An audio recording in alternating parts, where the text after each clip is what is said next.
The next section that we'll review today will be the inventory management section. With the inventory management section, it's going to allow you to track your stock levels and manage your purchase orders.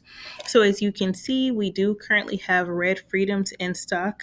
At this time, we don't have a unit cost added or a value. The supplier on this particular item is Mayish.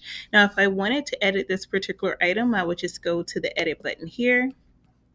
I would then update the stock levels. We're going to say our stock levels are now at 400. Our unit cost per stem, we're going to put at 150.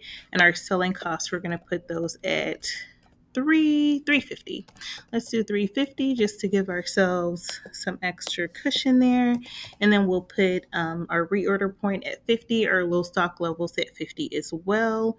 And again, for the supplier, we're going to put Mayish. If you have the supplier's product code number, you would put that in here. Your lead time that you would need for those flowers, you would want to put that here.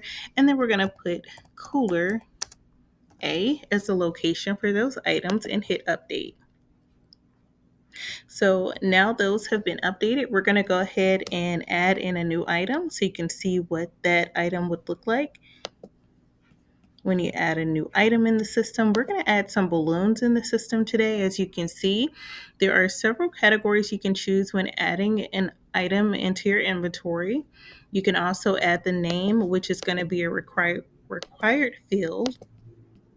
So we're going to put in light blue.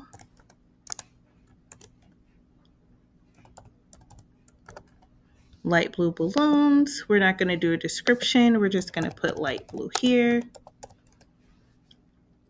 We're not going to put a specific brand, but you do have the option to put the brand in the system. You do have a choice also of choosing the sizes of your balloons. We're going to say we have 24-inch blue balloons. You also have the option of choosing your shape as well. And we're going to just stick with round today for today's demonstration. You also have the choice of choosing your finish of the balloons. Today we're going to just stick with matte. Now, of course, you can add in a SKU number, your current stock. We're going to put it at 100.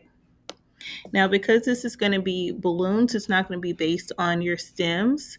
It's just going to be based on the unit items. So we're just going to put that each of these balloons is $1, and we're going to sell them at $3.50 per balloon. We're going to say our low stock level is 50, and the threshold to reorder is also 50. So we're going to go ahead and add this item. Now, we could also put in the supplier details. We're just going to say Hobby Lobby is where we get these balloons from. If you do have a SKU number, you can add that in here.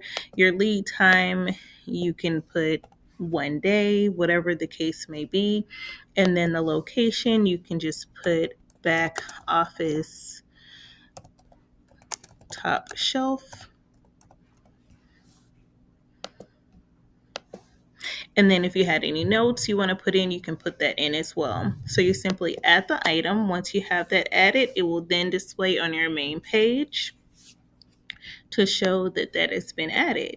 Now you can of course go in and make an edit by hitting the pencil button to edit the item, just as I showed you with the flower option as well.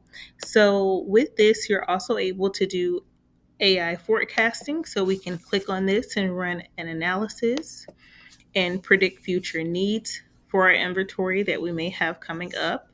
So just simply click on that. It will then generate your forecast and let you know any recommendations. You can, of course, apply those recommendations. Now, it is telling us that our Freedom Roses is high and that we would need to have an optimal stock of about 760, and the reorder quantity would be 360, and it's at high risk. Our balloons is telling us is at a low risk, and it's telling us zero demand for the next 30 days. So this is definitely going to be optimal in making sure that you are going to have your inventory stocked well and that you're able to meet the expectations of your clients and your orders. Now, you can also click on purchase orders. Now, as you can see, you can create a new purchase order. Now, to create a new purchase order, you would simply put in your order date. We're going to put in the date for tomorrow. The expected delivery date we'll put in for next week, which will be the 13th. The supplier on this, we're going to put Mayish. Now the item that we're going to put in today, we're going to put in, let's put in pink roses.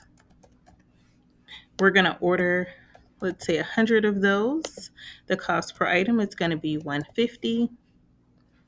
And that's going to tell us our total costs. Now there's a shipping fee. Let's say we're going to pay $50 for shipping. So it's going to give us a total cost of $200. So we're going to go ahead and create that purchase order. Now, as you can see, that has been added to our system. So we now have that new purchase order in the system. So now we have a clear understanding of, one, what our costs are for those items that we need, and then also we can forecast based on the items, and then also we can track our inventory. So that's going to conclude the inventory management section.